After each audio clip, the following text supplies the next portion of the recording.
Hier matin, j'étais dans le potager. J'avais les mains dans la terre, je plantais des tomates, le soleil tapait déjà très fort. Tout était calme et pourtant, pendant que je plantais ces tomates, je pensais à mon travail, je pensais à mes cours, à mes projets, aux vidéos que je n'avais pas encore tournées, aux idées que je n'avais pas encore réalisées. Et je me suis demandé quelque chose. Est-ce qu'on sait encore se reposer sans culpabiliser? Je trouve étrange que beaucoup de gens rêvent d'une vie plus lente et qu'en même temps, ils remplissent chaque minute de libre. Moi la première. Je vis dans une vieille ferme en Bohême.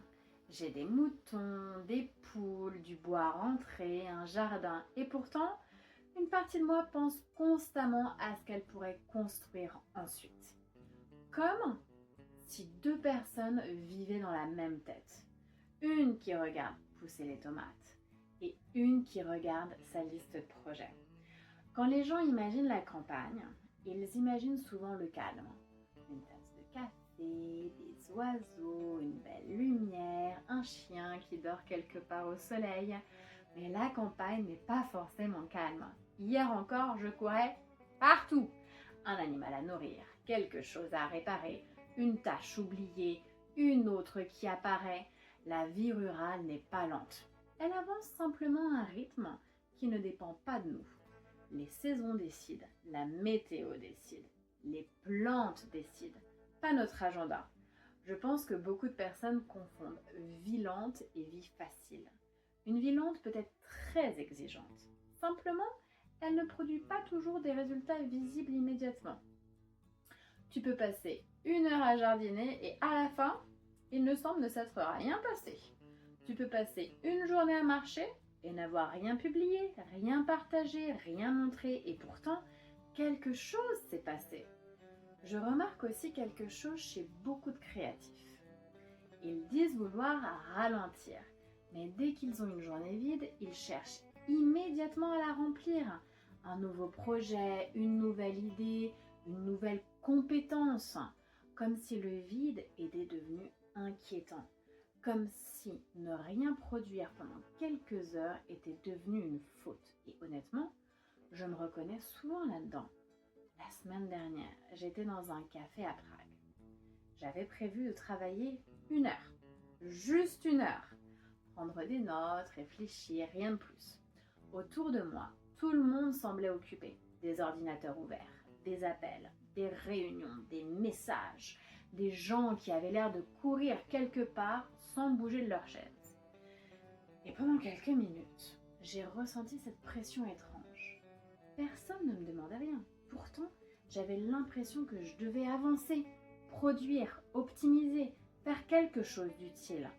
Je trouve étrange que nous ayons inventé autant d'outils pour gagner du temps et que nous ayons tous l'impression d'en manquer. Le danger n'est peut-être pas le manque de temps.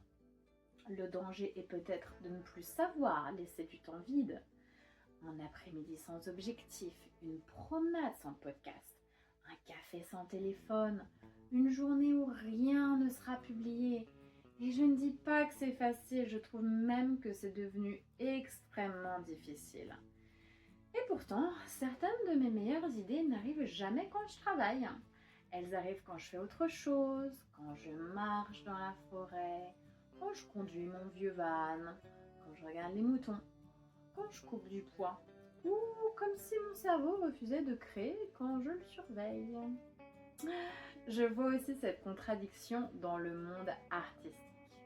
On nous dit, prends ton temps, développe ton univers, trouve ton style, mais en même temps, publie plus, sois visible, sois régulier, sois présent partout.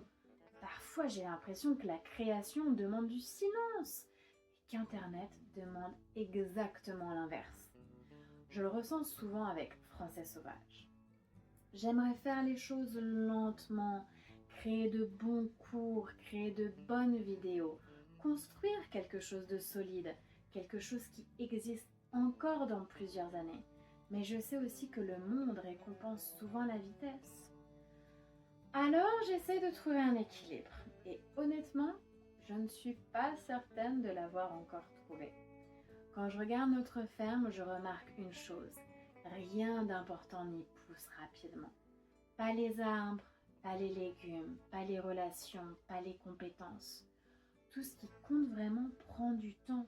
Et pourtant, nous vivons dans une époque qui récompense souvent les résultats rapides. Cette contradiction me suit partout, dans mon travail, dans mes projets, dans ma vie de famille. Peut-être dans votre vie aussi. Parfois, je me demande si la vraie question n'est pas celle-ci. Comment rester ambitieux sans devenir pressé? Comment construire quelque chose de grand sans transformer toute sa vie en liste de tâches? Je ne sais pas, je cherche encore. C'est aussi une des raisons pour lesquelles j'ai créé Français Sauvage. Je ne voulais pas un endroit où il faut avancer toujours plus vite. Je voulais un endroit où on peut parler, chercher ses mots, faire des erreurs, prendre son temps, parce qu'une langue, comme beaucoup de choses importantes, ne pousse pas plus vite parce qu'on la tire vers le haut.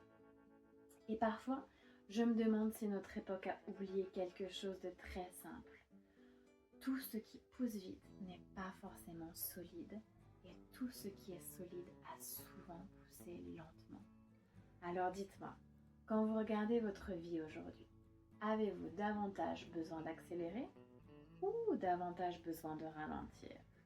Et surtout, est-ce qu'on peut être ambitieux sans être constamment